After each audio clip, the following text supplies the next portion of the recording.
Me dá a imagem, me dá a imagem. Você vai ver 3 bandidos. Um assalto ao roubo de uma clínica aqui, num bairro nobre em São Paulo. Eles estavam prontos para fugir quando foram surpreendidos 2 bandidos baleados. Vítimas e policiais inteiros. Põe exclusivo, minha filha. Dá trabalho para fazer. Colabora comigo. Você vai vendo as imagens aí. Esse 3 com goma aí foi preso. Mas 2, 3 com goma acabaram baleados. Você vai vendo. Põe no Cidade. Era fim de tarde quando a polícia foi acionada.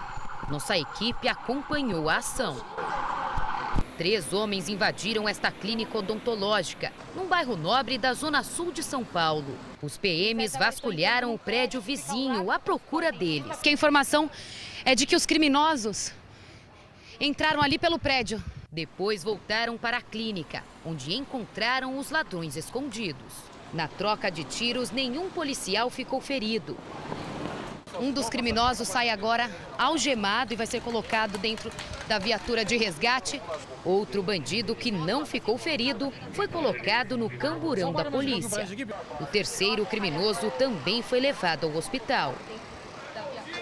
De acordo com a polícia, os 3 criminosos entraram na clínica já anunciando o assalto. Lá estavam cerca de 12 funcionários. Eles foram agredidos e ameaçados. Alguns chegaram a levar até coronhadas. Mas um dos funcionários conseguiu se esconder em uma das salas e ligou para a polícia. Assim que os policiais militares chegaram, foram recebidos com tiros. Eles revidaram e 2 criminosos acabaram feridos. Aquela correria, daqui a pouco já chegou um monte de policiais, um corre-corre. Aí na hora que eu fui sair do escritório não deixaram, pediram para voltar porque tinha uma pessoa baleada e outro morto. Os funcionários serão ouvidos na delegacia e a polícia deve investigar se os bandidos tiveram informações privilegiadas, já que o dono da clínica está viajando.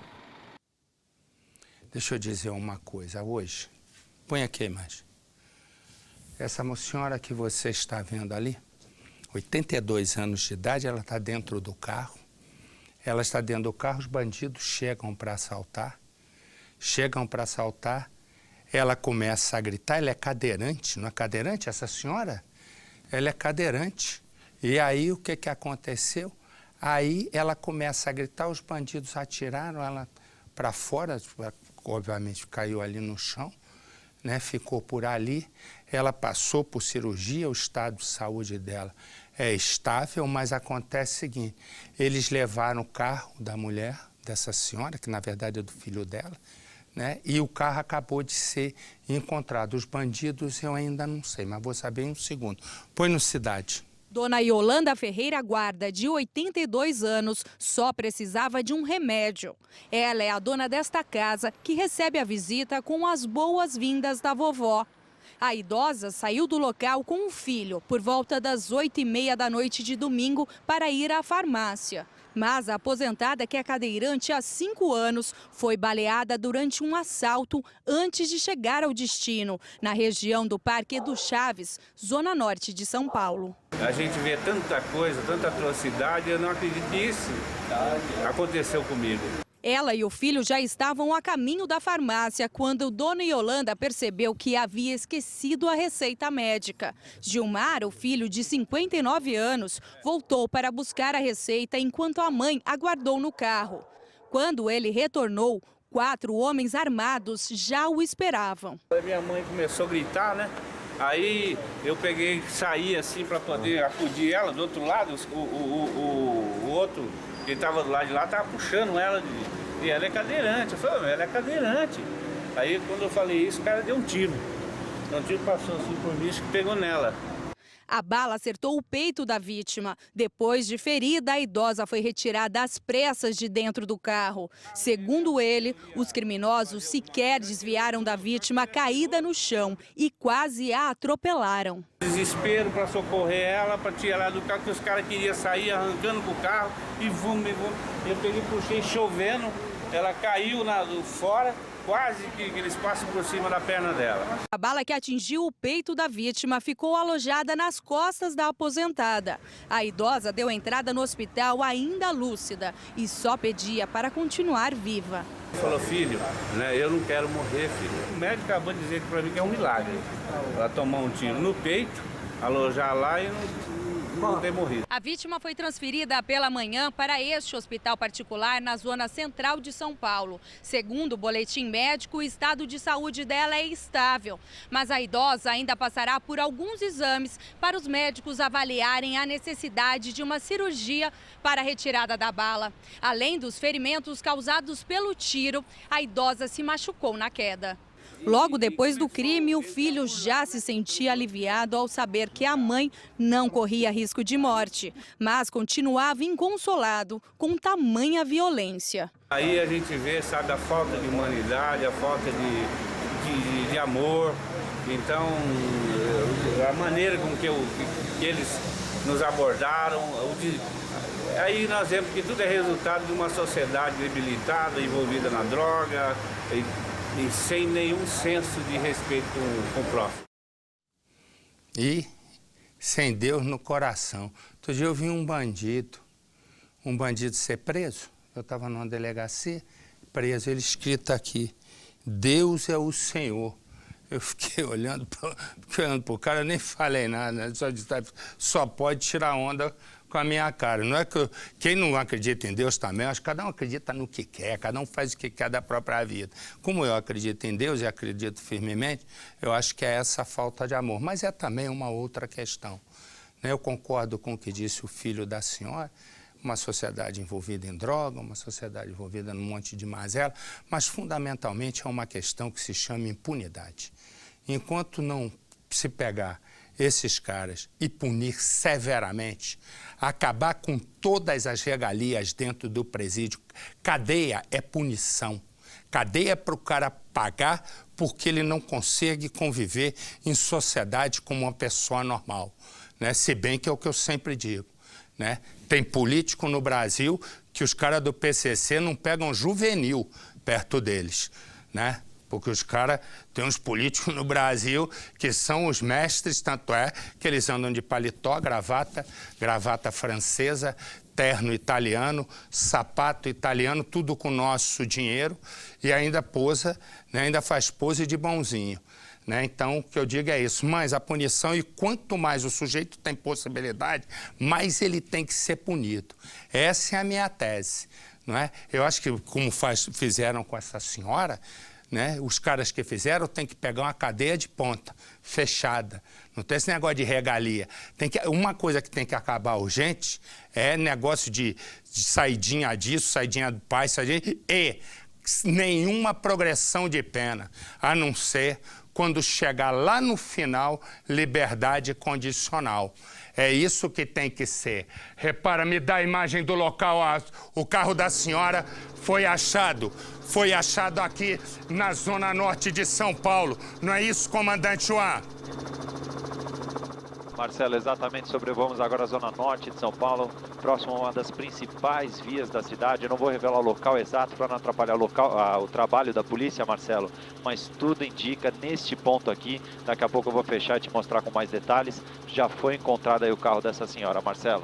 Que legal. Você vai vendo aí, você vai vendo, nós já temos uma equipe por terra, você vai ver onde o carro foi encontrado.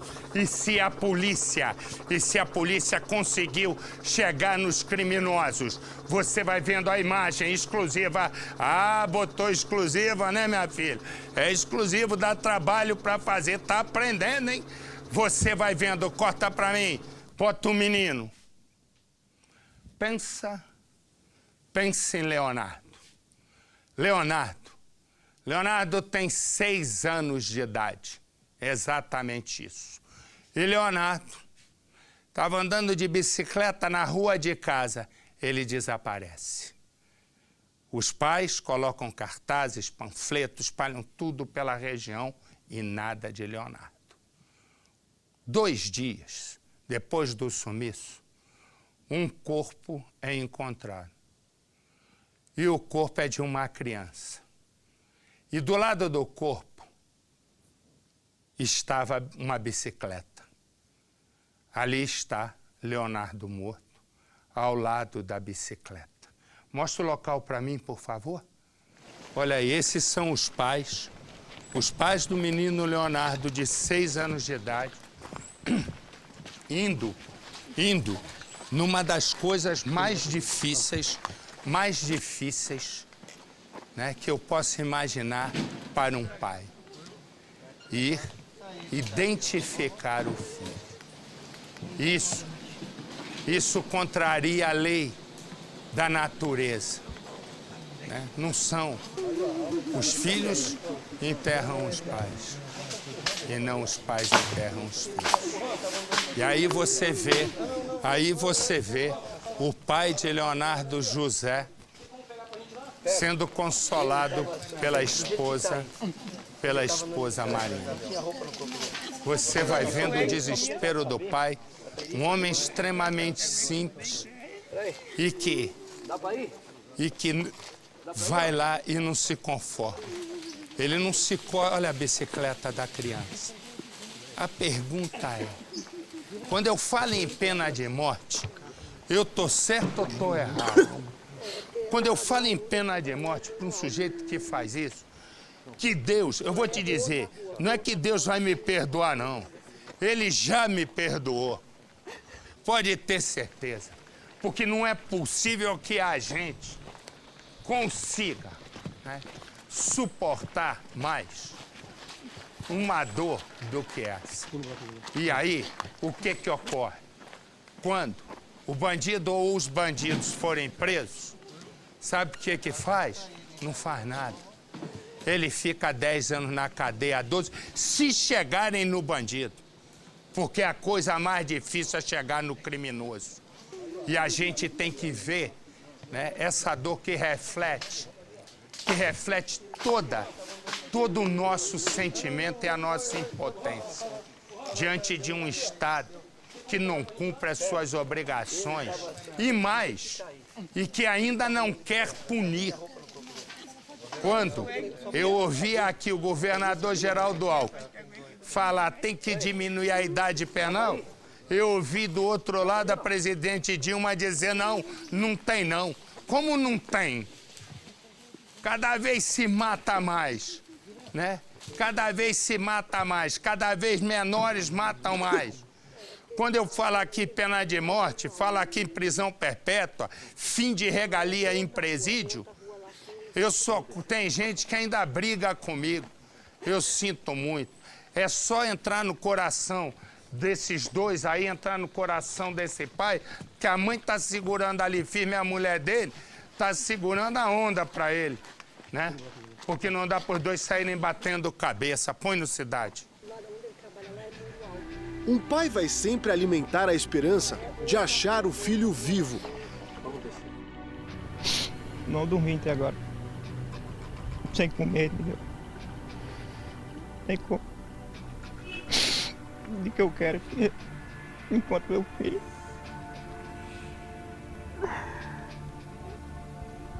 Era final de tarde quando Leonardo sumiu. A minha esperança, assim, de encontrar ele vivo, com vida. Que entregar meu filho com vida. Mas se entregar morto, eu acho que você quer ele de volta. Pelo menos eu encontrar meu filho de volta.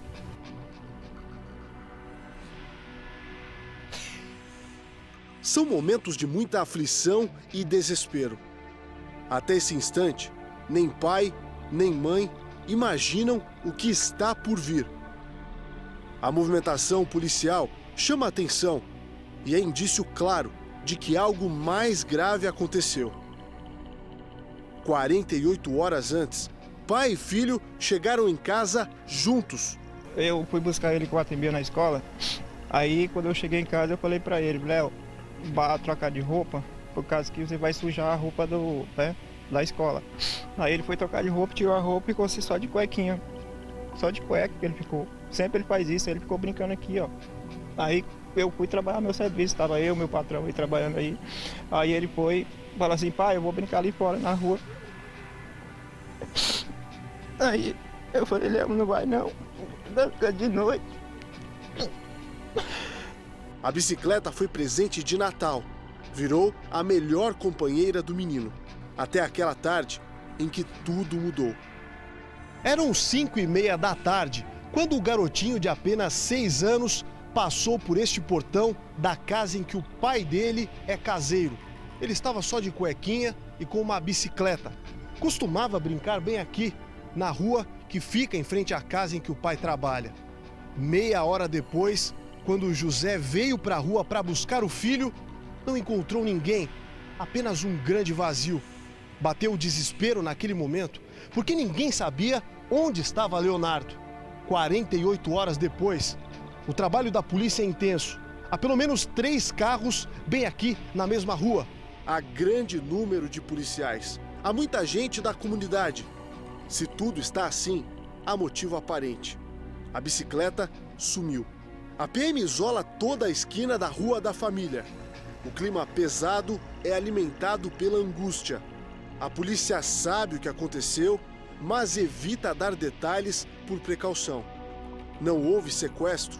A informação protegida dura só até o instante em que o carro do IML entra no terreno que está cercado, terreno que está a poucos metros da casa. E acompanhamos tudo de perto. Dá uma olhadinha ali.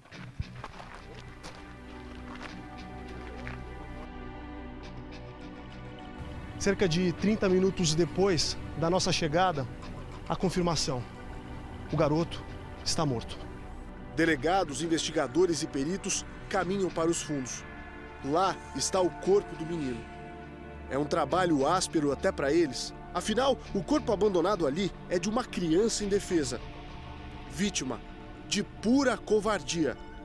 Os peritos constatam agressões. Foi um ataque brutal e tudo leva a crer que a vítima morreu só horas depois.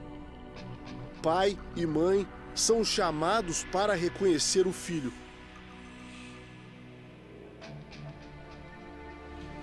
É uma sequência dura de imagens.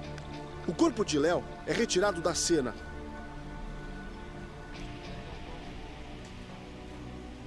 A bicicleta também é achada em seguida.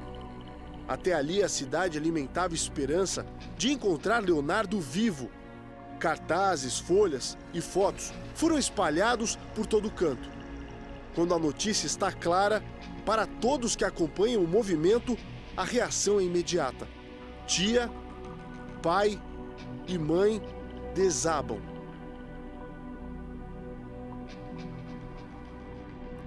As câmeras das casas que estão ao redor da cena do crime foram determinantes na investigação. Isso porque a rua em que tudo aconteceu tem o formato da letra U, com uma entrada e uma saída. A polícia sabia desde o começo que nenhum sequestro tinha acontecido. Por isso tinha a certeza de que o corpo de Leonardo estava ali, no mesmo local. A polícia começou a resolver o mistério do desaparecimento a partir da bicicleta. Se alguém tivesse levado o Léo de forma repentina, ela ficaria para trás. E isso não ocorreu. Alguém pegou ele, entendeu? Com que intenção? Não sei. Não sei, não tem como explicar. Durante a noite, a polícia entrou no terreno, mas não achou nada. Voltou no dia seguinte para uma busca mais detalhada e achou o corpo do menino. Foi aí que tudo mudou. O desaparecimento se transformou em homicídio. Uma mudança brusca como o tempo, que também fechou na praia paradisíaca de Juqueí. Para a polícia, há fortes indícios de que o assassinato foi planejado.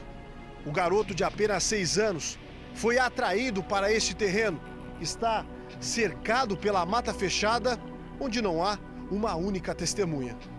Os policiais encontraram vestígios nessa região, local em que ele teria sido atingido por um pedaço de pau ou algo parecido, no rosto, na parte superior da cabeça e também nos ombros. O garoto teria sido arrastado por este canto e jogado ali, numa pequena vala que está bem no fundo do terreno. O assassino teve o cuidado de pegar um pouco de mato, restos de madeira e entulho e cobrir o corpo para não chamar atenção. Na sequência, segundo os investigadores, arrastou a pequena bicicleta por 10, 15 metros nesta outra direção e a jogou bem ali, onde há um pouco de água. Também usou entulho e pedaços de madeira para cobri-la. Diante dos fatos, a polícia acredita que o assassino do pequeno Léo o conhecia. Está no círculo familiar ou de amizades do menino. Fugiu daqui sem chamar qualquer tipo de suspeita. Tranquilo, longe dos olhos de uma única testemunha. Com o lugar mais vazio, o olhar é mais atento. Veja que há pilhas de entulhos, restos de materiais que podem se transformar em armas. Até um martelo está no chão, perto da cena do crime. Há uma construção tomada pelo mato, restos de uma fogueira e vestígios de que alguém dormiu ali. Dentro do mesmo terreno, há esta pequena casa que chama pouca atenção. Um local que foi e continua a ser usado por alguém. Há até um colchão aqui dentro, sem contar as roupas e objetos pessoais que estão por todos os lados. Veja que há até uma panela, alimentos. Há um chinelo do lado de cá e um chapéu. Como a polícia não descarta nenhuma possibilidade, a história de que o garoto possa ter sido atraído para este local antes de ser assassinado foi levantada na investigação. A polícia precisa de mais tempo para confirmar este fato. Quem esteve no local pode ter participado do crime ou pode ser uma testemunha-chave do assassinato. Alguém que estava na hora errada, no lugar errado.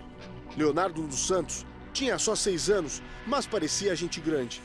Não pode se transformar em mais um número. De longe acompanhamos o enterro, mesmo debaixo de chuva, com a certeza de que Léo deixa a saudade. Agora ficam as dúvidas. Quem fez isso? E por quê? E aí, se ali ficam as dúvidas, aqui vão as minhas certezas. Põe um negócio aqui, por favor, para que todos possam dar opinião no Marcelo Rezende, _oficial, meu Instagram, e eu já vou dar a minha antecipadamente. Cadeia não é hotel.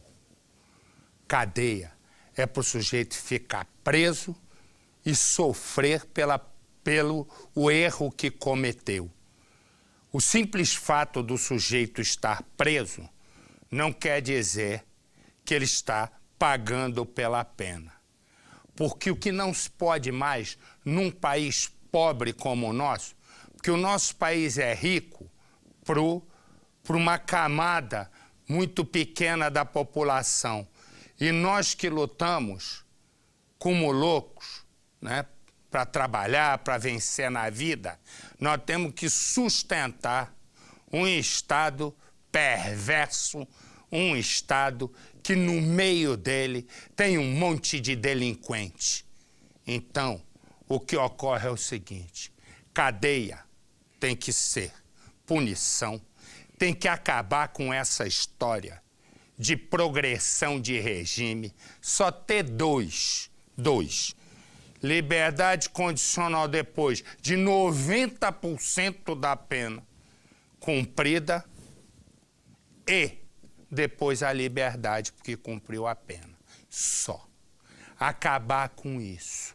Porque quem fez essa tamanha crueldade com um menino de 6 anos de idade que estava na porta de casa brincando com a bicicletinha, né? Sumiu, pode ser daquela casa? Pode. Pode ser de algo da vizinhança? Pode tudo. O problema é que para chegar, eu duvido que chegue com facilidade. E por uma razão simples e mais perversa. Quando o crime, imediatamente, tem uma visibilidade, o pouco que tem de perito vai, e aí são laudos e mais laudos. Eu me lembro, bem porque eu estudei o laudo, né, os laudos da perícia da morte da menina Isabela Nardoni. Como toda a imprensa estava em cima, era isso aqui de laudo. e vi um caso semelhante, 5 folhas de um outro caso de criança. Então, o que ocorre? Por que não se resolve a maioria dos casos? Porque não tem perícia. A perícia é o ponto de partida, a não ser que haja confissão ou alguém viu e entregue outro.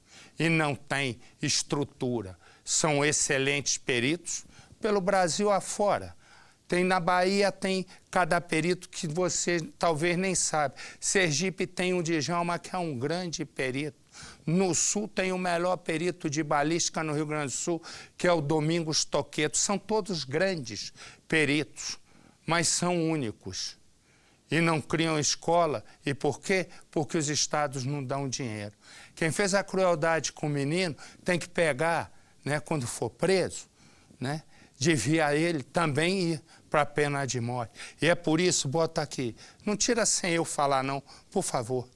Né? Porque não tira sem eu falar não, deixa eu fazer do meu jeitinho, por favor. Você, então, entre Marcelo Rezende, ponto oficial, e dê a sua opinião. Porque é o que eu estou dizendo desde o início. Já estamos indo para 500 mil pessoas. Em 5 semanas é muita gente. E uma hora o jogo vai virar. Ou se não, entra no portal r7.com e lá também deixa informação para mim. Porque já várias reportagens daqui que eu estou fazendo estão saindo do Instagram. Né? E agora eu espero que o r7.com tenha alguém acordado lá para fazer uma página de denúncia no meu site lá, corta para mim. E aí vai ver como é que esse negócio vai funcionar. E eu tenho informação sobre o caso, eu não vou nem fazer a covardia de fazer a pergunta que eu quero para o Bruno, porque ele não vai saber me responder, que é quais os exames de perícia que foram feitos. Né? Mas depois, se agora, nesse instante, ele não vai saber responder, como ele está na delegacia, depois ele vai nos dizer exatamente como foi a perícia, que eu duvido que tenha sido uma perícia gigantesca. Tomara que eu esteja errado. Diga lá, Bruno, boa noite. Marcelo, boa noite. Olha, a polícia passou algumas informações para a gente. O que eles estão fazendo nesse momento? Eles estão ouvindo vizinhos, amigos, parentes também, porque a polícia acredita realmente que o criminoso, viu, Marcelo, seja uma pessoa muito próxima da própria criança e também dos pais. A polícia não descartou a hipótese de uma vingança do pai ou até mesmo da mãe. A polícia sabe que o assassino conhecia muito bem aquela região porque ele teve tempo de planejar todo esse crime e esconder o corpo do pequeno Leonardo de 6 anos e ainda ter a preocupação de esconder a bicicleta, tudo para não chamar atenção. A polícia também não descartou a possibilidade, Marcelo, do assassino ser um parente da criança. Então, olha aí. Então, já caminhamos. Bruno, vê depois para mim essa história da perícia, por favor, porque esse é um ponto importante que a gente tem que pressionar para a perícia melhorar. Não estou certo, Faraó? Tá certo. Quando existe, Marcelo, como nós estamos, você está, indignação, vontade, determinação, inconformismo com essa situação, a polícia chega lá. Ele precisa ter essa garra, essa vontade, precisa vibrar. O menino Leonardo pegou a bicicleta, presente de Natal, e saiu. Olha, se fosse sangue do meu sangue, Marcelo, eu iria exigir a pena mais implacável possível, a capital. Ele não é sangue do meu sangue, mas eu não me dou o direito de pensar de maneira diferente. Eu quero a mesma coisa para o assassino do Leonardo que se faça se fosse um filho meu ou um neto meu. Exatamente. Tem que acabar com essa baboseira de pena de morte. Vai morrer algum inocente. Tá bom, na guerra morre um monte de inocente e tem guerra a todo instante. Aqui em São Paulo morrem 4.500 pessoas assassinadas por ano e a maioria é inocente. Então, essa história é conversa. Entra no meu Instagram, Marcelo Rezende, ponto oficial, coloca a sua opinião que eu tô juntando. Marcelo Rezende, ponto oficial, desse jeitinho, vai ver o que vai acontecer. Me dá a imagem do professor. Vamos, meu filho. O homem que você está vendo aí é um professor. Ele dava aula para um menino de 12 anos de idade. Ao mesmo tempo, o que ele fazia? Ele abusava do menino. Põe no Cidade. Este homem foi preso depois de ser flagrado abusando sexualmente de um adolescente de 12 anos. Ele era professor do menino. Os abusos aconteciam na casa do estudante. A tia dele conta que desde o meio do ano passado, o professor começou a demonstrar interesse pela rotina do adolescente. Mandava mensagens. Ele perguntava, ele tá na rua? Eu não sei. Ele, vou dar uma passada aí para ver se eu acho ele aí perto. E por morar no bairro, tinha acesso à casa da família. Sempre os dois sozinhos, vendo um filme. A tia percebeu que o sobrinho mudou o comportamento, parou de frequentar a escola e perdeu o ano letivo. Por mais que ele pegasse o ônibus e ia para a escola, mas ele não chegava de entrar. A gente desconfiamos uma vez dele, mas como a gente nunca viu nada, né? Na última visita já era começo de noite. O professor chamou no portão. O adolescente abriu e os dois vieram juntos para a garagem. Disseram que iriam ver um filme no computador. O tio do adolescente, que já desconfiava das mensagens e das visitas constantes do professor, não acreditou na desculpa. Ele esperou um tempo e veio até a garagem. Logo da escada, já percebeu que algo estava errado. A mochila do professor estava neste degrau e em cima dela o computador desligado. Ele então fez o flagrante. O professor correu, tentou disfarçar a situação, chegou até a trocar de roupa, mas foi pego pela polícia.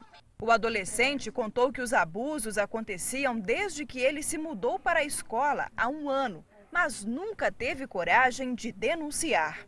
Eu ficava com medo, eu pensei que ele ia fazer alguma coisa. O professor, que tem 20 anos, lecionava na escola como contratado e, após a denúncia de abuso sexual, foi demitido. O adolescente não fala muito sobre o que aconteceu, mas sobre a prisão. Ele desabafa aliviado. Agora eu acho uma liberdade para mim. Eu ganhei a liberdade. Eu, a mesma coisa eu digo, né? Sempre digo aqui, você sabe, não é? Eu digo a todo instante que um sujeito como esse aí, né, pedófilo, não tem cura, não tem cura. Se quiser fazer prisão perpétua, faz, mas põe castração química. Agora, a prisão perpétua tem possibilidade de fazer. Qual é? Esse cara vai para o manicômio judiciário e fica 3 anos. No 3º ano, ele tem que ser avaliado e depois ano a ano. Resumo, é só e dizendo não tem condições de conviver em sociedade, não tem condições, fica lá para sempre. O problema é que não tem uma rede, né? Não tem, na verdade, uma junta que possa avaliar quadro a quadro. E aí que é o problema. Eu estou dizendo pena de morte, botei aqui o Instagram Marcelo Rezende _oficial, porque eu acho que tem que ter mesmo. Vira aqui. Olha aqui. Esse aqui, ó. Ele é acusado, né? Tá preso. Foi acusado de assediar uma menina por redes sociais, né? A mãe desconfiou, descobriu a conversa entre os dois, ele já tinha marcado com a menina até um encontro numa praça. A mulher chamou a polícia e foi presa em flagrante. Agora, quero falar uma coisa para quem é pai e quem é mãe, e para quem é adolescente. Com esse negócio do Instagram, eu recebo um monte de coisa, né, pelo Instagram. Recebo denúncia, recebo foto, recebo um monte de mulher nua. É um negócio, eu acho que tá uma carência de homem no mundo, hein? Porque o que me aparece de mulher totalmente nua é brincadeira. Eu acho que tá faltando sapequear pelo mundo. Eu olho e vou tocando a vida, né? Vou pra frente. Mas há uma coisa que é assustadora. Para mim, graças a Deus, é em número pequeno. Mas eu perguntei. Para mim, entra muita criança entra no meu Instagram. Né? Muita criança. Eu não tenho tempo de responder, porque eu gosto de ler tudo. São milhares por dia. O que acontece? Mas já entraram umas 2, 3 meninas na faixa aí de 13 anos, 14, né? Eu não tinha link para falar com os pais. Então, estou falando aqui. Abra o olho. Abra o olho. Porque entra a menina de 13, 14 anos dizendo, primeiro mente, assim, você é lindo. Acho que alguém com o nariz desse tamanho que nem o meu pode ser lindo. Já tá na cara que não, né? Resumo, acontece uma coisa, tem que controlar. Rede social tem que controlar. Por quê? Porque entra muita coisa legal. Graças a Deus, no meu Instagram, 98% são de coisas legais. Entra muito raramente alguém para falar palavrão, mas eu já peguei nessas 5 semanas mais 2, 3 crianças de ali nessa faixa 13, 14 anos. Ah, você lindo, um dia a gente se encontra. E era assim. E eu aí, vou lá e apago, né? E, infelizmente, não consigo um link para falar com os pais. É um perigo. Mas entra lá, Marcelo Rezende, _oficial, e você vai entrando e trocando informação comigo. Porque esse aqui, ó, foi preso assediando uma mocinha que já marcou um encontro com ele. Sorte é que a mãe viu. Aí a polícia foi lá, prendeu. Sabe o que aconteceu? Em seguida foi obrigada a soltar. Eu te pergunto, pode?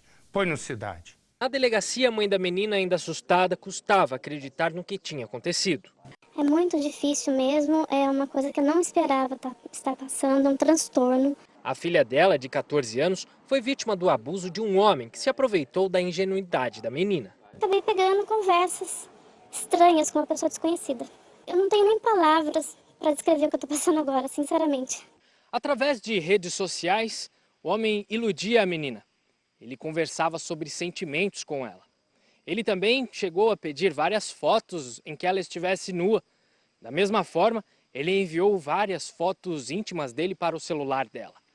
O homem marcou vários encontros com a adolescente. No último, a mãe descobriu, acionou a polícia e ele foi detido sentado no banco dessa praça, onde costumava marcar os encontros, esperando pela menina. Sem se demonstrar arrependido, Eduardo Souza, de 27 anos, covarde, jogou toda a culpa em cima da menina. Eu não não quero falar e pronto, tá tudo no celular, o que nós conversamos tá tudo no celular. Ela escolheu com a colega dela. Como que ia tocar uma menina com uma colega dela junto? E ali cheio de gente.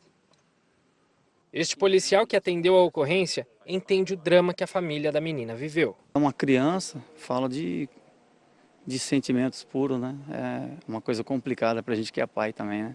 A mãe agora pretende redobrar a atenção com a filha. Porque a gente que é mãe, a gente não espera que vai fazer isso com o filho da gente.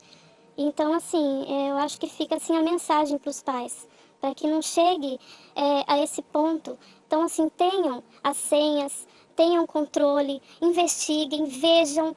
Adolescente tem que ter privacidade? Tem, mas tem um limite para isso. Depois de ouvir a vítima, a mãe dela, ver o teor das conversas no celular e ver as fotos, o delegado de Indaiatuba entendeu que deveria indiciar o homem com base no Estatuto da Criança e do Adolescente e encaminhar o inquérito para a Delegacia da Mulher. Depois disso, o homem foi liberado aqui da delegacia. Eduardo foi enquadrado pelo artigo 241, parte B, por armazenar foto íntima de adolescente no celular. E o que eu digo? Eu tô certo, né? Eu tô certo. Que a gente tem que ter, para pedófilo, esse aqui teve que soltar, a polícia continua investigando. Para pedófilo tem que ter cadeia pesada e para sempre. Por quê? Porque eles voltam e voltam com tudo.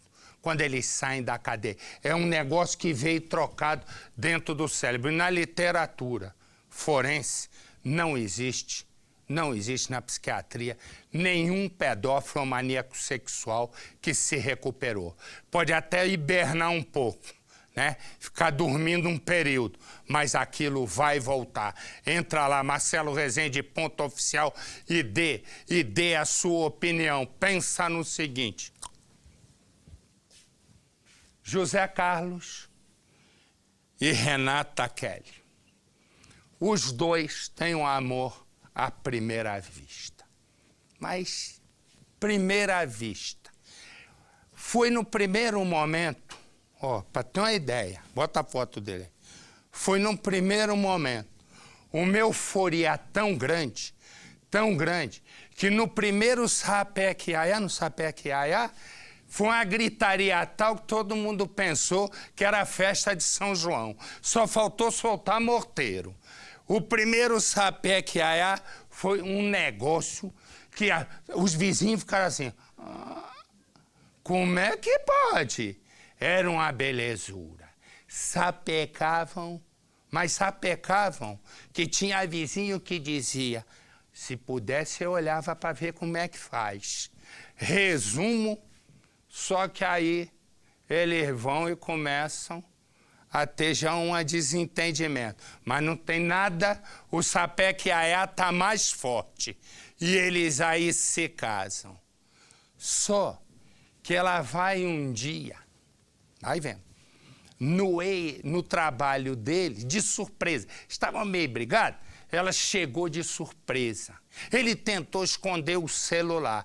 Ela olhou, ele deu uma bobeira. Ela olhou, olha que o sapequento já estava conversando com a ex-mulher. Aí, o que ela diz? Renata diz assim para ela, esquece, eu quero ir-me embora. E ele diz, esquece, eu não vou deixar. E fica aquela confusão. Aí um dia, né, ele vai, olha e vê que ela está trocando mensagens, mas era um amigo. Os dois começam a brigar. Ele parte para cima da esposa com tanta violência que ela desmaia. Mas esse é o primeiro momento. Ele pega, a mulher joga dentro de um rio.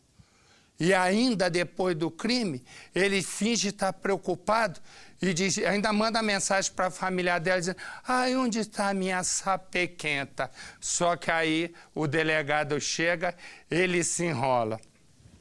Vai preso, né, por assassinato, fica sabe quanto tempo preso? 30 dias, um mês. A justiça disse que ele tem bons antecedentes, bom comportamento, residência fixa e vai responder em liberdade. Isso é outra coisa que tem que acabar. Põe no Cidade. Uma lanchonete, 2 copos de cerveja, troca de olhares e um brinde. É assim que começa o romance de Renata Kelly e José Carlos. O namoro relâmpago mexe com o coração do casal e o Sapequiaiá é tão intenso que os dois só param para pegar um ar. Renata Kelly vai logo morar com ele. E ele trabalha num escritório, mas passa o dia pensando no Sapequiaiá com a namorada. Tô adorando. A gente deveria ter se conhecido antes. Renata nunca esteve tão feliz. Além de José Carlos dar conta do recado, o rapaz ainda é um cavalheiro. Dá tudo o que Renata pede. É presentinho que não acaba mais. Quero te comprar um vestido super lindo agora, que vai te deixar assim. Ai, até parece um sonho. José, que conheceu Renata numa lanchonete, só leva a moça para jantar em lugar chique. Mas com o tempo, as coisas começam a mudar. José já não se preocupa em agradar Renata. Pula todas as preliminares e vai direto ao ponto. A moça, que estava acostumada com um jeito carinhoso, fica sem entender o motivo da mudança. Não faz mais nada? E cadê o relógio que eu te dei? Eu tirei. Você quer saber de uma coisa, Renata? Eu não vou te dar mais nada. Em vez de presentes e jantares, agora José Carlos só grita com Renata. Cansei. O que está acontecendo com você? A moça está triste. Conversa com a família todos os dias pelo celular. E a cada dia aumenta a vontade de terminar o relacionamento. Mas falta coragem. Eu não ganho mais presente, não tenho mais carinho, sabe? Agora sempre na agressividade, sempre brigando, xingando. Renata tenta dar uma última oportunidade. Resolve fazer uma surpresa para José e vai ao trabalho dele. Como vai, querida? Que visita agradável no meu trabalho. Quando ela chega, José se assusta, esconde o celular. Mas quando ele se distrai, Renata pega o aparelho e vê que José está conversando com a ex-esposa.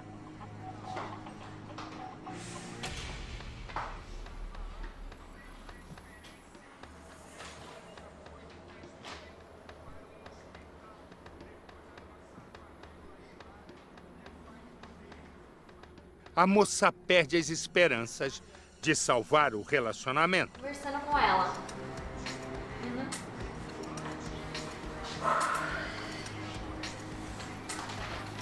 Renata se distancia de José Carlos. Quando ele quer sapecar, ela se esquiva. Prazer ver você no meu escritório assim. Naquele dia, Renata troca mensagens com um amigo e José Carlos vê.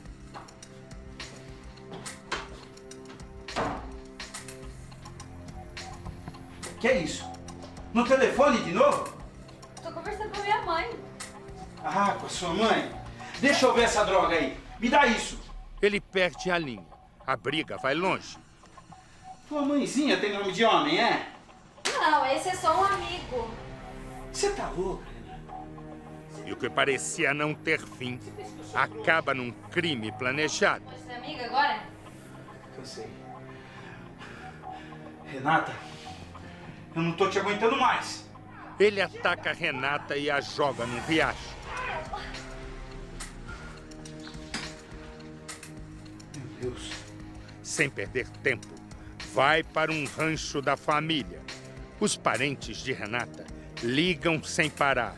E José diz que não sabe onde ela está. Mas na hora de conversar com a polícia, ele se enrola. Se perde no meio de tantas mentiras. E o único jeito é confessar o crime. A última vez que você esteve com ela? Então, foi ontem, final da tarde. Aí a gente foi jantar. José Carlos passa um mês na cadeia. É solto para responder o processo em liberdade e hoje vive normalmente. Renata Kelly, de 32 anos, conhece José Carlos, de 55, em uma lanchonete. Ela estava com amigos quando foi apresentada ao futuro marido. Foi amor à primeira vista. Poucos meses depois, o casal foi morar junto, mas eles viviam brigando. Mesmo assim, decidiram se casar. Não ia dar em boa coisa. Isso é verdade. Mas ela insistia em ficar com ele porque ele prometia várias coisas para ela, de coisas que ela queria, e ele prometia. E na verdade não era isso. Ela gostava muito dele. E aí ela sempre tinha essa ideia fixa na cabeça, que vai mudar, ele vai ser diferente. Porque todas as brigas que tinha, quantas vezes, até na porta da minha casa, ele foi buscar ela, jurando que ia mudar, dando presente, levando para jantar, fazendo 1000 promessas, falando que ia ser diferente. José Carlos já era divorciado do primeiro casamento. Ele teve 2 filhas. Uma delas morava com o casal. Segundo testemunhas, esse seria um dos motivos das discussões. 10 meses depois do casamento, Renata Kelly desapareceu. O corpo dela foi encontrado 4 dias depois, dentro do córrego Barra Grande. No dia anterior ao desaparecimento de Kelly, uma quinta-feira, ela disse para a irmã que havia ido até o escritório do marido, que pegou o celular dele para fazer uma ligação para uma amiga e que percebeu que havia um registro de chamada com o número da ex-mulher de José Carlos. Ela então se sentiu traída e disse para a irmã que não aguentava mais tantas brigas, tantas mentiras e discussões. Só que sempre nessa mesma tecla, ele sempre voltava a falar que ia mudar, que ia ser diferente e acabava sendo a mesma coisa. No dia seguinte, Kelly almoçou com a mãe e com a irmã e depois foi se encontrar com o pai, que tinha comprado um carro novo. Kelly estava feliz com a conquista dele. Depois de reclamar mais uma vez das brigas com o marido, a mulher se despediu do pai e disse que iria para casa. Antes da gente sair do bar do meu pai, ela virou para mim e falou assim: nossa, Ju, tô com uma coisa ruim, uma sensação estranha. E eu ainda tentei amenizar, falei: Kelly, é porque vocês estão brigadas, já passa. A irmã deixou Kelly em casa por volta das 5 da tarde. Ela morava nesta propriedade rural. À noite, a mãe de Kelly ligou para a filha e convidou para que ela fosse dormir na casa dela. Kelly disse que não iria dormir na casa da mãe, que preferia ficar em casa sozinha. Ela disse que havia brigado com o marido mais uma vez e que ele já havia comunicado que não iria dormir naquela noite em casa e que no dia seguinte iria para o rancho, sem ela. Aí quando foi no outro dia, eu tentei ligar para ela de novo, só que ela não me atendeu. Aí eu liguei para minha filha, ela ligou também e ela não atendia, eu só tocava o telefone. Segundo o depoimento prestado para a polícia, José Carlos teria voltado para casa por volta das 11 horas da noite. Sem que Kelly percebesse, ele começou a observar a mulher através da fresta da janela e viu que ela estava trocando mensagens através do telefone celular com um homem. Com ciúmes, então ele teve a ideia de atrair Kelly para fora da propriedade. Para isso, ele amarrou o cachorro da propriedade e fez com que o animal latisse para atrair a atenção da Kelly. José Carlos conseguiu o que queria.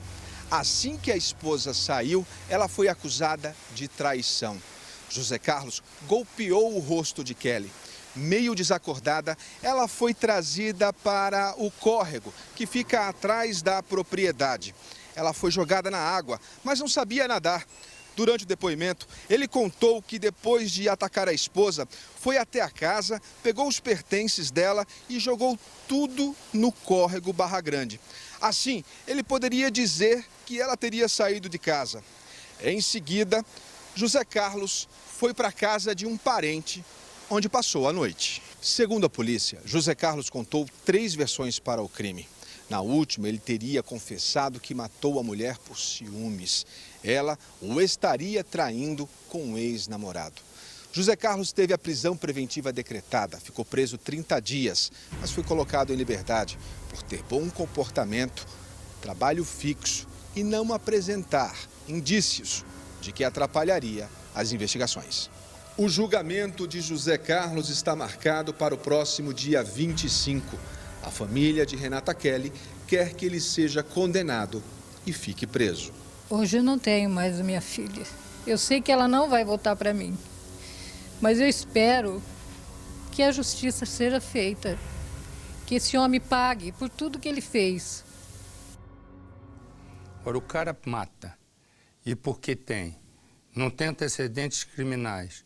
Tem endereço fixo e trabalha. Esses 3 quesitos são mais importantes e preponderantes do que a morte, né? Ele é um assassino, confesso, né? Um assassino que a polícia já identificou. Tem que acabar. O sujeito tem que ficar na cadeia. O lugar de bandido é na cadeia. Quem mata o outro tem que ir para a cadeia, não. Aqui no Brasil você responde em liberdade. É cada situação. E esse aqui, são agente penitenciário. Ele estava fazendo, né? Estava fazendo a esposa, né? Estava brigando com a esposa, fez refém, a polícia chegou, ele começou a ameaçar matar todo mundo, 2 horas de negociação, no final da negociação, um sargento da polícia militar foi morto por ele e ele acabou morto pelos outros policiais. Põe no Cidade. O sargento Júlio César Zorzetti Almeida, de 44 anos, foi chamado até um bairro da periferia de Itirapina, no interior de São Paulo, para atender uma ocorrência de briga de casal. A mulher do agente penitenciário, Marco José da Silva, de 40 anos, havia levado um tiro na perna após discutir com o marido. Quando os PMs chegaram, Marcos estava trancado dentro da casa com um verdadeiro arsenal esperando a polícia. Tendo em vista a informação de que já estava armado, foram com escudo balístico. Do nada, o indivíduo acabou efetuando um disparo de dentro da casa, né, e acabou atingindo o sargento, que acabou falecendo. O sargento foi levado até o meio da rua pelos colegas, mas não resistiu aos ferimentos e morreu. A entrada da casa da família ficou cheia de marcas de bala. Os tiros disparados pelo agente atingiram esse carro e pelo menos 3 vezes o portão da dona Miriam. Muito tiro demais, eu com medo. Porque depois que o rapaz foi baleado, eu saí daqui, corri para o quarto, deitei no chão e aquilo não parava, não tinha mais fim. A negociação entre a polícia e o agente penitenciário durou mais de 2 horas. O problema é que Marcos conseguia antecipar as ações dos policiais por aquela câmera de segurança. A troca de tiros só terminou depois de 2 horas, quando os policiais lançaram 2 bombas de efeito moral e invadiram a residência com apoio de escudos balísticos. O Marcos foi baleado diversas vezes e morreu ali mesmo na residência. Marcos estava afastado do trabalho por problemas psiquiátricos. Ele tinha uma filha de 11 anos que também ficou ferida, mas conseguiu sair da casa junto com a mãe. A mulher foi levada para um hospital em Limeira e passa bem. O corpo do sargento Júlio César foi enterrado na manhã desse domingo no mausoléu da Polícia Militar em São Paulo. A cerimônia, com honras militares, contou com a presença do governador Geraldo Alckmin.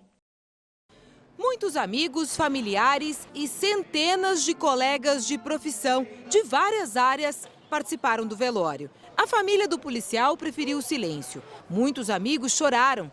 No caixão, a bandeira do Brasil. O corpo do sargento foi levado para o cemitério num carro do Corpo de Bombeiros pelas ruas da cidade.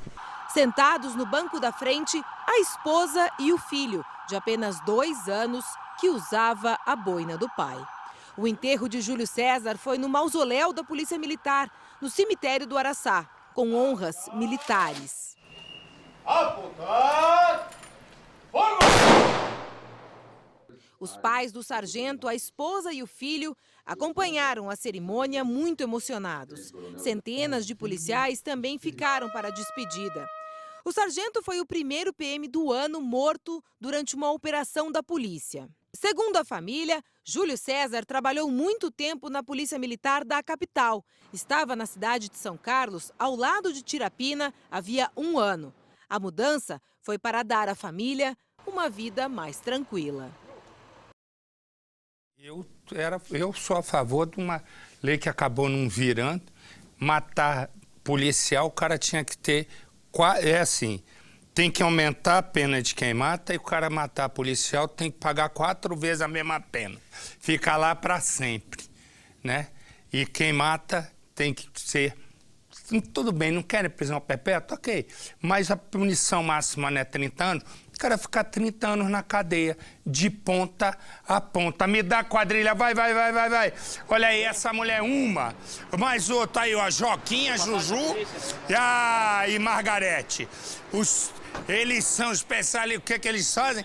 Só roubam carro de luxo. Só do Percebal, eles roubaram 28, põe no cidade. Quem olha para estes carros não imagina que eles são roubados e que seriam vendidos pela internet por estes criminosos. Eles foram presos em flagrante após uma investigação da polícia. A quadrilha agia da seguinte forma: nas ruas e armados, eles roubavam as vítimas. Depois, lavavam os carros e colocavam placas clonadas. Assim, ninguém desconfiaria que se tratava de um veículo roubado. Em seguida, eles anunciavam na internet para atrair os compradores. Este homem, que não quer aparecer, foi uma das vítimas. Foi este criminoso de camiseta azul que roubou o carro dele. Estava parado ali em frente da casa do meu amigo. A gente ia sair para jogar bola, foi coisa de 10 minutos. Aí chegou um elemento, do nada assim, e apontou a arma pedindo a chave, falando que não me segue, que senão eu vou atirar. Esta mulher, segundo a polícia, também praticava os assaltos. Após uma investigação, a polícia descobriu que um dos carros roubados estaria nesta rua. Quando os policiais chegaram, descobriram que outros 2 carros também estavam. Eles fizeram campana. Minutos depois, os 3 criminosos chegaram para buscar os veículos e foram presos em flagrante. De acordo com a polícia, os bandidos estavam escondidos neste lava-rápido. A polícia irá ouvir o depoimento do dono do estabelecimento para saber se ele participava da quadrilha, que, de acordo com a investigação, pode ser ainda maior. O trabalho de investigação não para, ele é contínuo, ele é diuturno. Essa foi uma parte da associação que foi identificada, mas os trabalhos vão seguir, até porque existem muito mais pessoas envolvidas e, dentre elas, às vezes até empresários, às vezes até comerciantes que estão se envolvendo nesse tipo de negócio escuso. Para mim, essa reportagem eu sei, de manhã cedo já tinham me ligado o nosso Armando Armando Pelizaro Bortoletti tinha me ligado que ele disse, pô, achei uma coisa, pensei que eram mais 80 pessoas. Não, é só isso pouquinho. Marcelo Rezende, ponto oficial, Instagram, você entra lá e diz toda a mazela que você acha tá vivendo, o problema que você tem, me diz o que você acha da lei no Brasil. Pensa, me dá a imagem, vai, meu filho, não atrapalha. A casa que você está vendo, aí tem uma mulher. Ela trabalha aí como empregada doméstica, ela tem 3 filhos, mas ela está em casa quando 2 homens entram. Eles chegam numa moto, a moto para, o da garupa entra na casa, ela está com o filho mais velho, o homem vai e a executa. Eles não levaram absolutamente nada, mas a polícia sabe por que ela morreu. Ela era testemunha de um outro crime. Põe no Cidade. Foi atrás desta janela que a vítima caiu, depois de levar 2 tiros.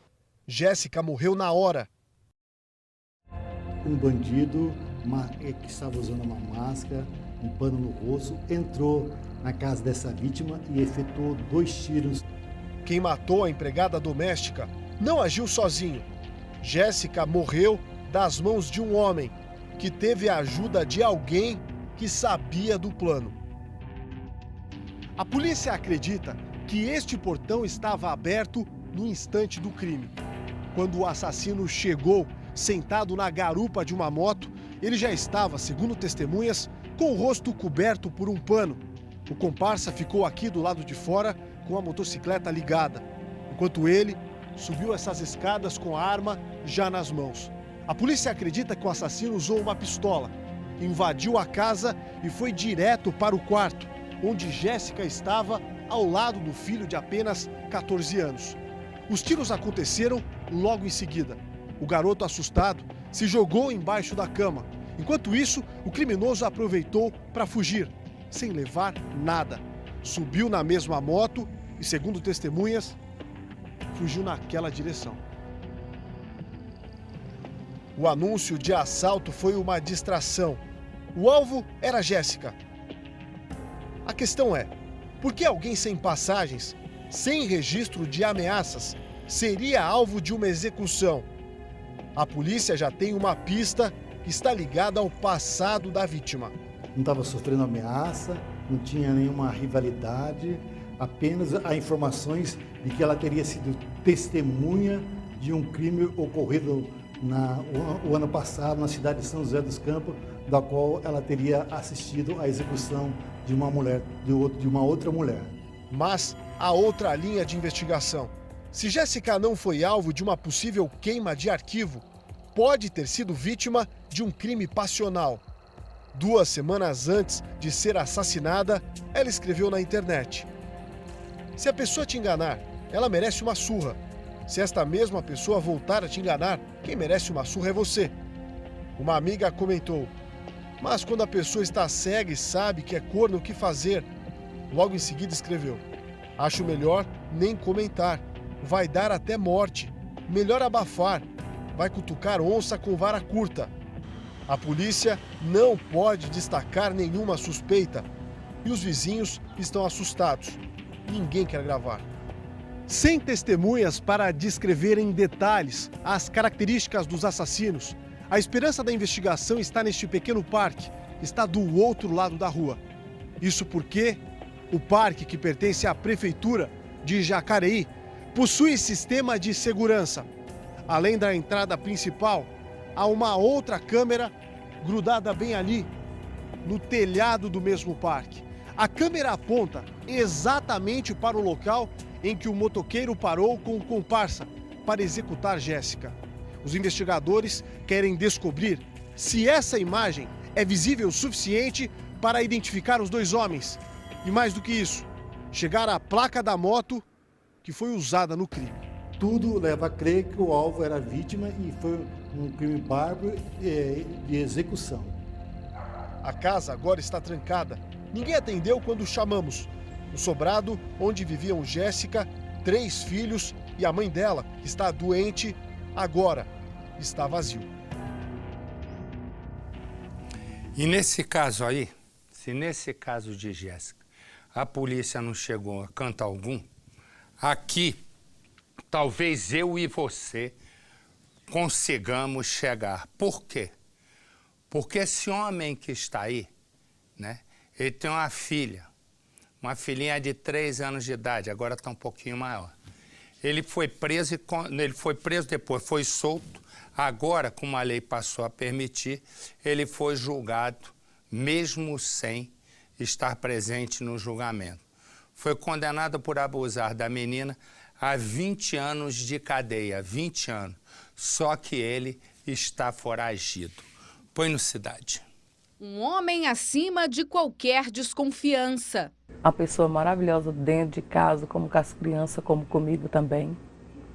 Ele era maravilhosamente um homem perfeito dentro de casa. Não deixava faltar nada, dava de tudo dentro de casa.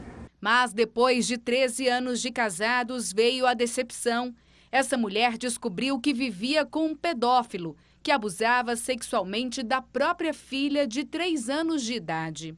Aí eu chamei ela dentro do quarto e perguntei a ela.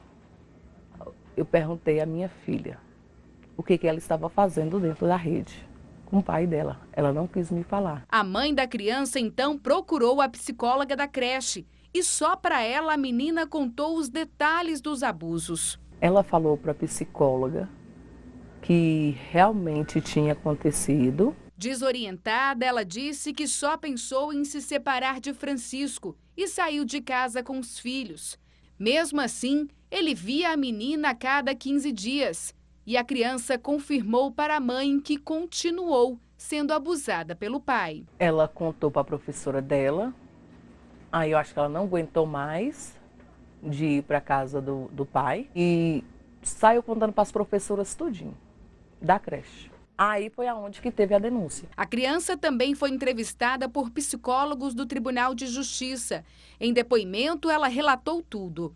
Quando a minha mãe não estava, ele mexia comigo. Minha irmã e meu irmão mais ou menos. Comigo era muito. Ele colocava filme que criança não pode ver. Ele disse para não falar para ninguém, para poder comprar um vestido e um sapato para sair todo dia. Depois que as professoras da criança procuraram a polícia, Francisco foi preso, mas solto logo em seguida pelo Tribunal de Justiça aqui do Distrito Federal, por meio de um habeas corpus impetrado pelo advogado dele. 5 meses depois, Francisco foi condenado a 22 anos e 6 meses de prisão em regime fechado pelo crime de estupro de vulnerável. Mas desde então, ele é considerado foragido da justiça. Para mim, ele não significa mais nada na minha vida, nem na minha, nem dos meus filhos. Ele é um monstro, que ele vá preso. A mãe da menina diz que a filha hoje, aos 8 anos, é uma criança diferente, cheia de traumas. Ela toma banho 3 vezes ao dia ou até mais, se deixar. Ela fala que está com nojo. Afetou muito a minha filha. E isso vai ficar pro resto da vida, porque ela não vai esquecer isso nunca. A menina que perdeu a inocência tão cedo e já usa esmalte vermelho não gosta de falar sobre o pai. E até hoje não consegue esquecer o que aconteceu. Você sente saudade do seu pai? Não. Por quê? Porque eu não gosto dele, mas... Não gosta de falar sobre ele? Não. Por quê? Porque eu não gosto, né, de lembrar as coisas. Corta aqui pra mim. Isso não é entrevista que se ponha numa reportagem. Me desculpe, isso não é uma entrevista que se põe numa criança traumatizada. É uma criança traumatizada e a gente precisa ter, no mínimo, um sentimento, né? O sentimento pela criança. Não dá para perguntar a uma criança que foi violentada pelo pai, né? Você gosta do seu pai, não gosta do seu pai, e por quê? É você trazer a memória da criança, né? E eu queria que tomasse alguém uma atitude aí, quem deixou isso pro ar. Porque não é possível que a gente tenha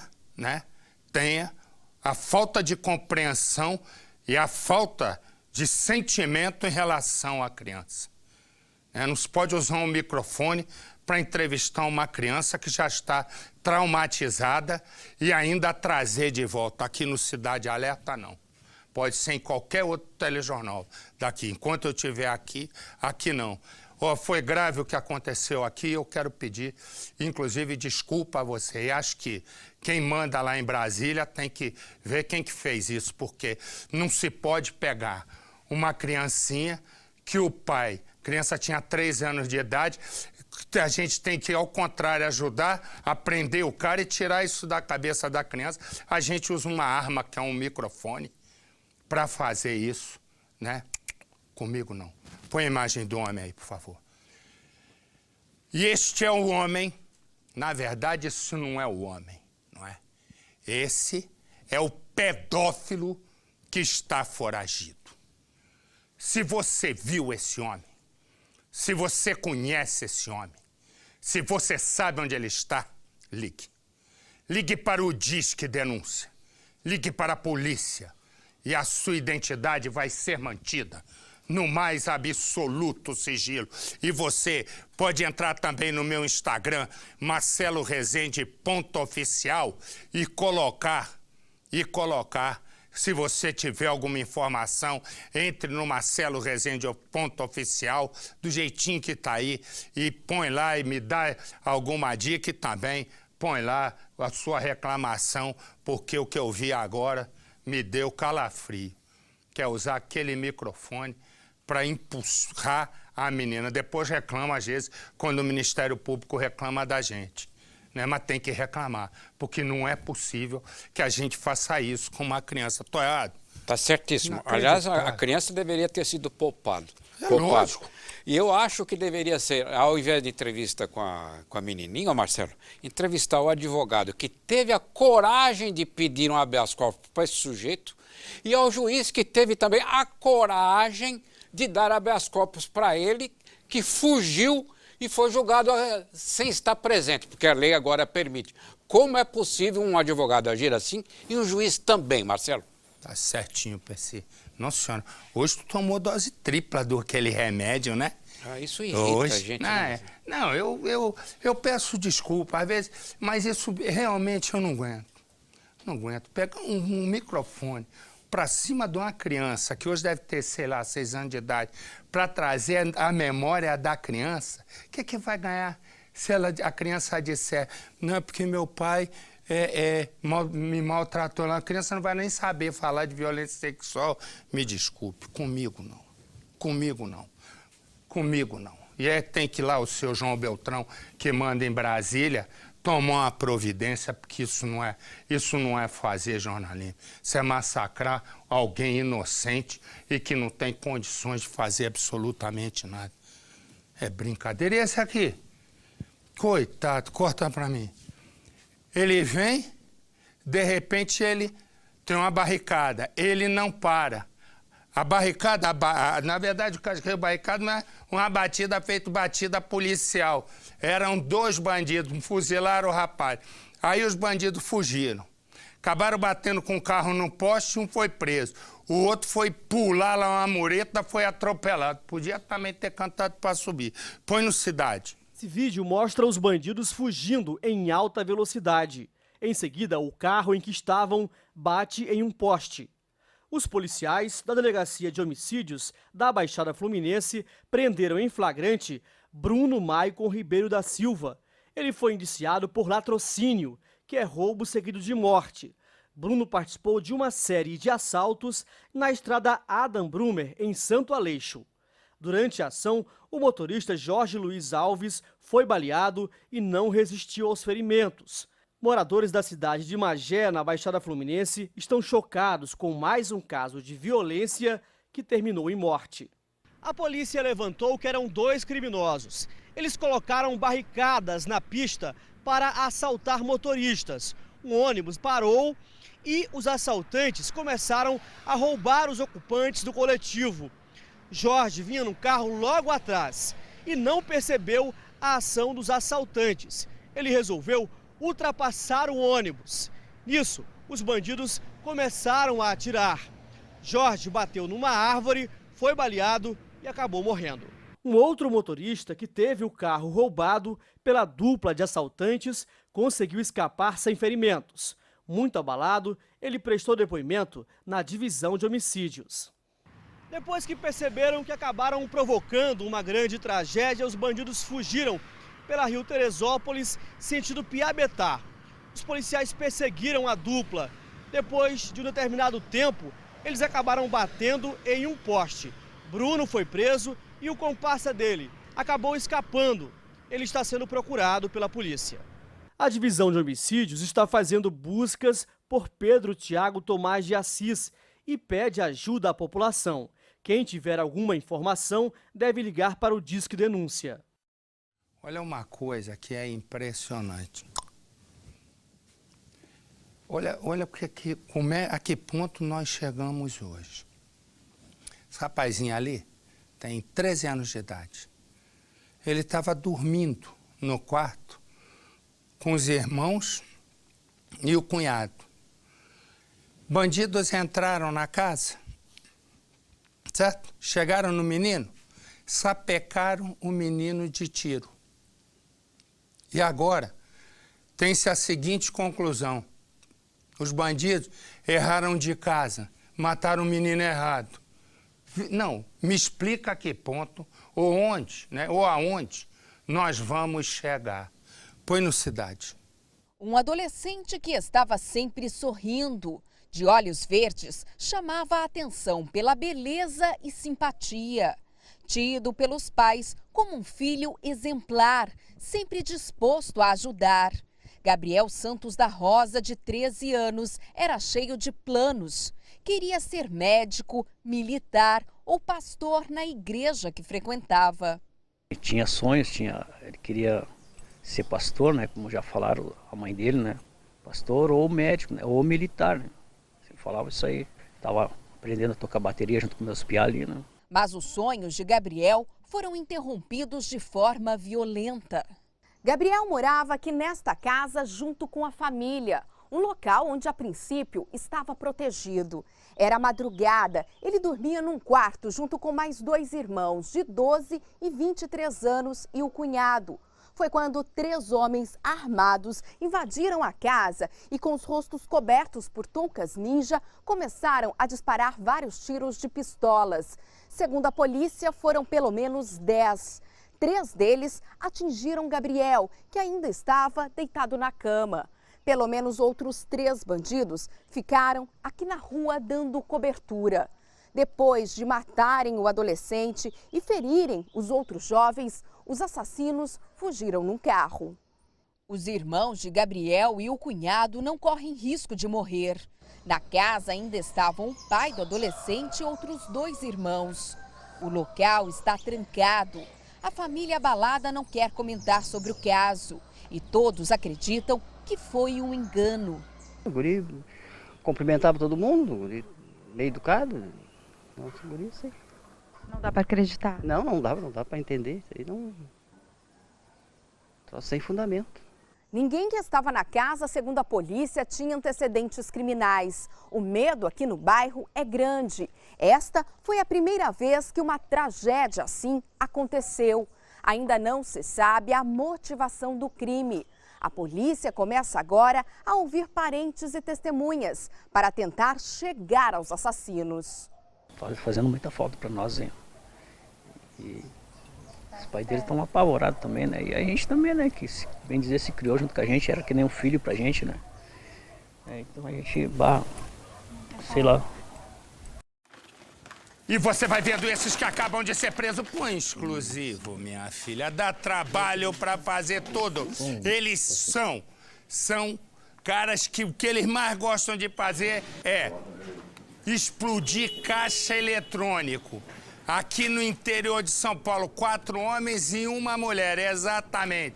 Quando a polícia prendeu, eles tinham um monte de dinheiro, dinamite, arma, jujuba, mariola e 2 ioiôs. Põe no Cidade. 2 explosivos e várias armas, algumas de uso restrito. Um fuzil, uma espingarda calibre 12, pistola, revólver. Muita munição. Tudo nas mãos da quadrilha. 4 homens e 1 mulher presos em São José dos Campos, no interior de São Paulo. Em 2 casas, a quadrilha também escondia R$81 mil em dinheiro. Outros R$5 mil estavam manchados, com a tinta liberada dos caixas quando acontece a explosão. Esta máscara de um vilão era usada nos crimes. A investigação começou aqui, no Departamento de Narcóticos de São Paulo, que descobriu que traficantes que atuavam na capital e no interior estavam se unindo a quadrilhas que estouram caixas eletrônicos. Esses crimes de roubos e furtos a caixas eletrônicos mediante utilização de explosivos seria para angariar recursos para aquisição de entorpecentes que seriam depois distribuídos capital e região. A polícia descobriu os nomes dos criminosos, veículos e endereços usados pela quadrilha e foi para a região de São José dos Campos à espera de um ataque. Na madrugada do último domingo, um caixa eletrônico foi estourado numa cidade próxima. Foi assim que a polícia prendeu a quadrilha. Os criminosos estavam dentro de um carro na entrada de um condomínio em São José. Outros 3 veículos, todos roubados, foram apreendidos pela polícia. Um deles, usado pela quadrilha, era blindado. Um suspeito de fazer parte do bando conseguiu fugir, mas já foi identificado. Dos 5 presos, 2 são da capital. Eles vão responder por porte ilegal de armas e explosivos, receptação de veículos e associação criminosa. Deixa eu dizer uma coisa, eu não sei se você lembra desse homem. Põe a imagem aí para mim. O que acontece? Vou te dizer, esse homem Arley, ele em 2007, corta aqui para mim, meu filho, ele dividiu com mais 16 pessoas, né? Eram 16 milhões de reais, exatamente, 2007. Ele aplicou bem o dinheiro, alugou casa, comprou casa de aluguel e tal. Resumo, na última segunda-feira foi aqui em Limeira, no interior de São Paulo. Limeira é terra do Xireque, do nosso Geraldo Luiz. Quem dá ordem lá, manda prender, manda soltar é o Xireque. Aí o que acontece? Acontece o seguinte, ele estava na segunda-feira num bar, aí ele levantou do bar, disse, pô, tem que ir numa casa ali comprar, ir lá numa casa minha, cobrar o aluguel. E levantou do bar, de repente, nada dele reaparecer, nada dele, e as pessoas, e as famílias, disseram, cadê o Arlen? E nada de achar o Arlen, nada de achar o Arlen. Resumo, agora ele foi encontrado, né? Foi encontrado morto. Esse caso me lembrou o daquele René Senna, que também, ó, lembra desse? Que era cadeirante, casou com uma cabeleireira bonita e tal. Mostra ali, eu tô apontando, Edu. Botar um óculos, tá ficando cego. Aponta, ele não vê. Aí, resumo. Eu me lembrei desse caso aí, ele que era um lavrador, esse daí ganhou 52 milhões de reais. Pois isso ganhou já, que ano foi mesmo, meu Deus? A 2005, me lembrei, 2 anos antes do Arlen. Esse também morreu a tiro. Até hoje está um bafafá nesse caso. Mas o Arlen não. É para dividir esse com o Arlen aqui, faz favor. O Arlen, põe o Arlen aqui para mim. O Arlen foi agora, é o último. Esse foi de 2007. Né? O René Senna foi de 2005. Esse ganhou uma grana, ficou famoso lá em Limeira, agora, ó. Foi. Põe no Cidade. Os amigos custam a acreditar. O antigo e bom morador do Jardim do Lago, em Limeira, foi encontrado morto. Quando falaram para mim, também até um choque, assim, foi de repente, né? O corpo foi encontrado nessa estrada de terra que fica próxima à rodovia que liga Limeira a Mogi-mirim. Ele estava vestido, mas sem os pertences pessoais, como celular, dinheiro e documentos. De acordo com a perícia, fazia pelo menos 2 dias que ele havia morrido. Mas o que mais chamou a atenção é que o corpo não apresentava nenhuma marca aparente de violência. Arley Rosa Silva tinha 54 anos. Ele ficou conhecido no bairro em 2007, quando ganhou com mais 12 pessoas o prêmio de milhões de reais da Mega Sena. Esse bar, os comércios vizinhos e outros imóveis pertenciam a ele. Mas, segundo os moradores, com o passar dos anos, o autônomo premiado foi vendendo tudo, até ficar apenas com essa casa. E era do pagamento do aluguel da residência que ele se mantinha. Só os boatos mesmo que corria que ele não tinha mais nada mesmo. 2 dias antes do corpo ter sido encontrado, Arley foi visto a última vez pelos amigos tomando uma cerveja nesse bar, como costumava fazer todos os dias. Assim que saiu do bar, Arley veio a pé até essa casa, que fica a 1 quadra do comércio, receber o aluguel. Em depoimento para a polícia, o inquilino disse que entregou o dinheiro. Ele teria pago o mês de fevereiro e outros meses atrasados, que totalizaram a quantia de R$ 4.800. Os amigos do Arley esperavam que ele voltasse para o bar. O inquilino disse que não notou nada de diferente, mas assim que saiu daqui, Arley desapareceu. A morte da vítima ainda é um mistério. Para quem gosta desse visual, ela é um tipão. E foi a este tipão que o moço aqui se entregou, de corpo e alma. Renê, sai fora dessa mulher, que essa mulher não tá afim de você. Essa mulher tá afim do teu dinheiro. Eu não caí de paraquedas na vida dele, entendeu? Ele que me procurou, entendeu? Não foi eu que fui atrás dele, ele que foi atrás de mim. A família dele distorce a história toda, eles contam uma outra versão, que não é a versão verdadeira. Até que um dia, o corpo do moço foi encontrado no chão do bar que os dois tanto gostavam, crivado por 4 tiros. O dia que eles mataram o Renê lá, a cara de Renê que ele tá matando um assassino muito ruim. Um assassino que existisse mais ruim da terra foi Renê. A bala toda agarrada assim na cara dele, assim. Eu vi, esses dois assim.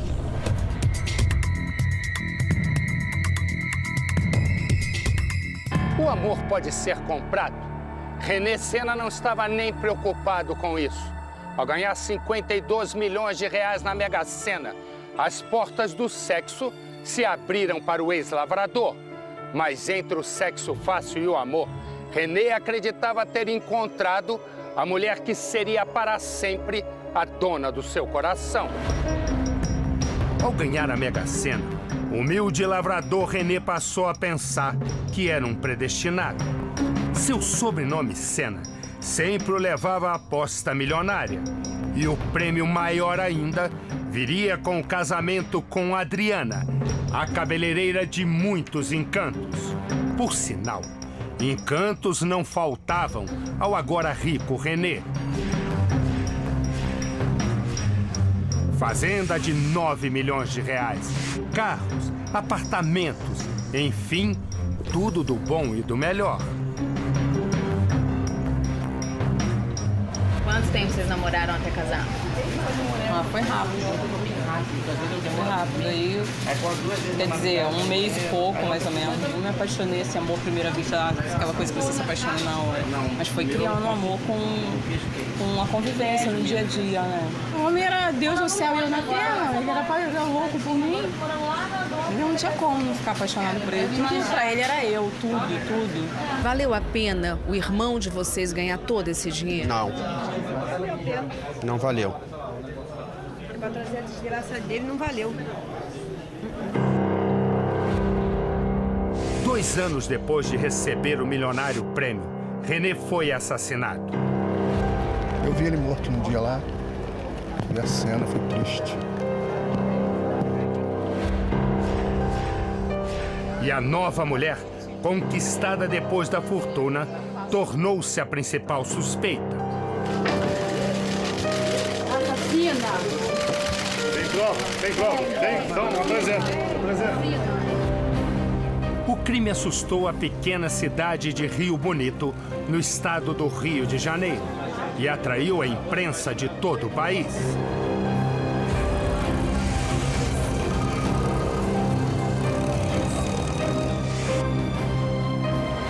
Renê Sena sempre